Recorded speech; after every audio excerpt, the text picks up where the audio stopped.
ब्रह्मसागर ने मनाया अपना द्वितीय वार्षिकोत्सव। ब्रह्मसागर संदेश स्मारिका का हुआ विमोचन। ब्रह्म समाज के एकीकरण हेतु देश के ब्रह्मांड संगठनों से एक मंच पर आने का किया आह्वान। ब्रह्म जन हिताय सर्वजन सुखाय संकल्प को सफल बनाने हेतु ब्रह्मांडों ने भरी हुंकार। लखनऊ 24 फरवरी 2024। जगत गुरु आदि शंकराचार्य जी की प्रेरणा से भारत की सनातन संस्कृति, ज्ञान और गौरवशाली मूल्य की पुनर्स्थापना, ब्रह्म समाज का एकीकरण तथा इस शक्ति को महाशक्ति के रूप में प्रस्तुत करने के उद्देश्य के साथ श्रीमद् जगत गुरु शंकराचार्य अनंत श्री भूषित अमृतानंद देव तीर्थ शारदा सर्वज्ञ पीठम श्रीनगर कश्मीर की प्रेरणा व अध्यक्षता में शेषावतार लक्ष्मण की नगरी लखनऊ के उत्तर प्रदेश संगीत नाटक अकेडमी में आज ब्रह्मसागर ने अपने द्वितीय अधिवेशन का आयोजन किया। कार्यक्रम का शुभारंभ वैदिक त्रिचाओ, दीप प्रज्वलन और आदि शंकराचार्य जी के चित्र पर माल्यार्पण के साथ हुआ। इस अवसर पर ब्रह्मसागर संदेश नामक स्मारिका का विमोचन तथा देश के विभिन्न अंचलों से पधारे ब्रह्मांड संगठनों के प्रतिनिधि विपर्जनों को अंगवस्त्र और स्मृति चिन्ह देकर सम्मानित किया गया। कार्यक्रम 2 सत्रों में आयोजित किया गया। प्रथम सत्र में मुख्य अतिथि राज्यसभा सांसद तथा पूर्व उप मुख्यमंत्री डॉक्टर दिनेश शर्मा जी ने ब्रह्मांडों की एकजुटता की सराहना करते हुए कहा कि ब्रह्मांड समाज सदैव वसुधैव कुटुंबकम की भावना का संवाहक रहा है। मुख्य वक्ता के रूप में चिन्मय मिशन के प्रमुख संत ब्रह्मचारी कौशिक चैतन्य जी महाराज जी ने अपने उद्बोधन में कहा कि ब्रह्मांड समाज सनातन काल से ही गौरवशाली अतीत का साक्षी रहा है तथा समाज को एक दिशा देते आए हैं। उन्होंने आगे कहा कि ब्रह्म समाज की सहिष्णुता, त्याग, तपस्या, वीरता और विद्वता ने विश्व में अनेक कीर्तिमान स्थापित किए हैं।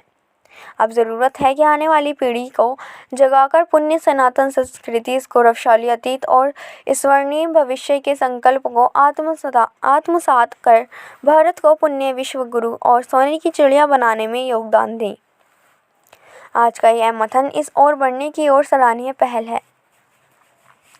इसके अतिरिक्त इस ऐतिहासिक वार्षिक अधिवेशन में देश के कोने कोने से अवधारे पर्याप्त आध्यात्मिक धर्मगुरु, चिंता वैज्ञानिक, शिक्षाविद, वैदिक मर्मज्ञ, सनातनी इतिहासकार, तकनीकी विशेषज्ञ, प्रशासनिक अधिकारी, समाज सेवी आदि सहित मनीषा जगत की महान विभूतियों ने ब्रह्मांड की कल्याण, खोई हुई विरासत को पुण्य प्राप्त करने का, ब्रह्मांड के एकीकरण की महती आवश्यकता पर अपने अपने विचार व्यक्त किए। आध्यात्मिक जगत और मनीषा जगत के विद्वान संत महामंडलेश्वर श्री अभयानंद जी महाराज ने अपने उद्बोधन में कहा कि भारत की सनातन संस्कृति, शिक्षा और ज्ञान को केंद्र में रखकर भारत को वैश्विक स्तर पर पुण्य, उसके तीनों आयामों भौतिक, बौद्धिक और आध्यात्मिक उत्कृष्टता के साथ वैभवशाली, गौरवशाली मूल्य मर्यादाओं को पुनर्जीवित करने का मनवोचित धर्म हम सब भारतीयों को करना होगा। ब्रह्मसागर द्वारा इस दिशा में किए जा रहे प्रयास अत्यंत सराहनीय हैं। ब्रह्मसागर के राष्ट्रीय अध्यक्ष व पूर्व प्रशासनिक अधिकारी IAS रेडिडी कैप्टन S.K. त्रिवेदी ने देश के अनेक अंचलों से पधारे ब्रह्मा वंशियों से अपील की कि देश में ब्राह्मणों की स्थिति ठीक नहीं है। अभी भी यदि हमें नहीं चेते तो आने वाली पीढ़ियां हमें माफ़ नहीं करेंगी। हमें अब जागना ही होगा।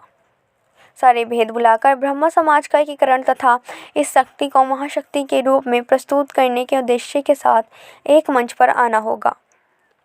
अधिवेशन के दोनों सत्रों में सांस्कृतिक कार्यक्रम का उत्कृष्ट प्रदर्शन किया गया। कार्यक्रम की पूर्णता धन्यवाद ज्ञापन और श्रीमद् जगतगुरु शंकराचार्य के आशीर्वचनों के साथ हुई। इस अवसर पर ब्रह्मसागर परिवार के अंतर्राष्ट्रीय, राष्ट्रीय, प्रदेश कार्यकारिणी के पदाधिकारियों सहित भारी संख्या में सदस्य और ब्रह्म समाज के विपर्जन उपस्थित रहेंगे।